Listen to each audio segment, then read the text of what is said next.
Samantala, all smiles sa kanyang proud moment ang Kapuso star at sparkle actress na si Sofia Pablo matapos nang matanggap ang kanyang diploma bilang isang official senior high school graduate. Ang kaganapan sa kanyang graduation day ihahatid sa atin ng Balitang Entertainment ni Mix Depositar.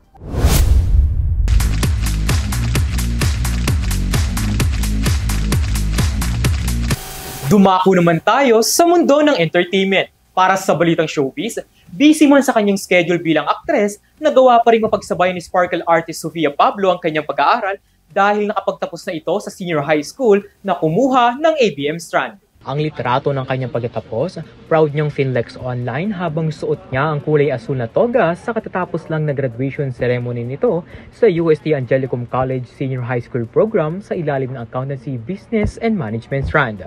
Bukod sa diploma, makikita rin ang certificate na nakuha ni Sofia na rank 12 sa halos 358 na mga estudyante sa senior high school na nagsipagtapos rin habang rank 4 naman siya sa 59 na ABM student.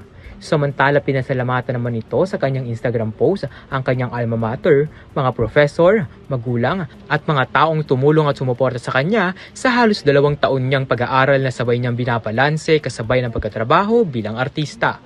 Matatandaan na bukod sa binahagi niyang graduation picture, ipinost din ng aktres ang hardbound ng kanilang thesis kasabay ng liham mula sa kanyang principal na gagraduate siya with honor.